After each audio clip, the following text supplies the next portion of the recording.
Magandang hapon, Pilipinas, mula sa Pag-asa DWST. Narito na po ang latest sa lagay ng panahon.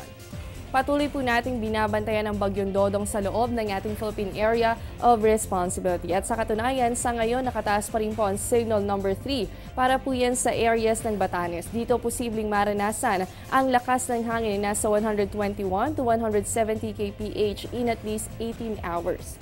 Samantala, Signal number 2 naman po ang nakataas sa Babuyan at Calayan Group of Islands. At Signal number 1 naman para po yan sa Northern Cagayan. Paalala ng Pag-asa, posible pong maranasan ang masungit na panahon sa mga susunod na oras. Samantala, nananatili pa rin po sa loob ng ating boundary ang Bagyong Dodong at kaninang alas 12 ng tanghali, huling namatahan ito sa layong 130 kilometers north-northeast ng Basco, Batanes. Taglay po nito ang lakas ng hangin na sa 160 kilometers per hour. Malapit po yan sa sentro, habang yung gustiness o yung pagbugso niya papalo po yan sa 195 kilometers per hour. Patuloy naman po ang kilos nito north-northeast sa bilis po yan na 20 kilometers per hour.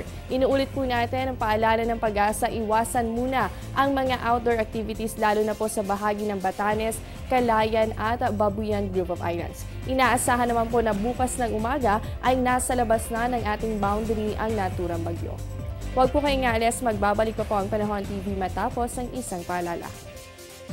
Tatanungin ko ang lahat ng nararapat itanong. Tatanungin ko sina Manong at Manang, mga kaibigan at katrabaho, Si Obama at ang barangay tanod.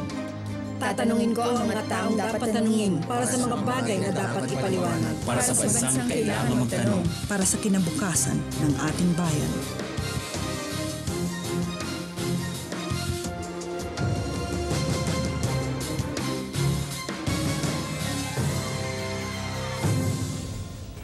At ngayon na inaasahan nga po natin na papalabas na ng ating boundary ang naturang bagyo. Alamin po natin kung ano nga ba ang magiging lagay ng panahon sa mga susunod na araw.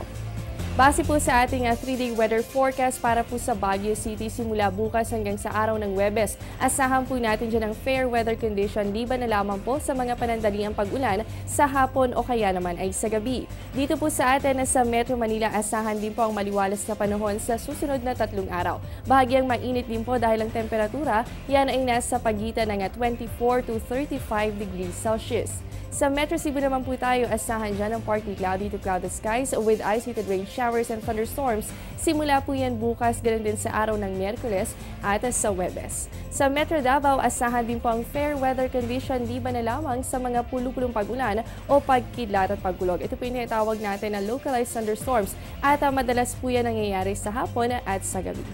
At panghuli na lamang po natin sa Zamboanga City, maaliwalas at maaraw na panahon din po nga asahan dyan sa susunod na 3 araw. Panatiliin pong hydrated ang katawan dahil posible po ang init ng panahon. Ang temperatura yan ay nasa 23 to 34 degrees Celsius.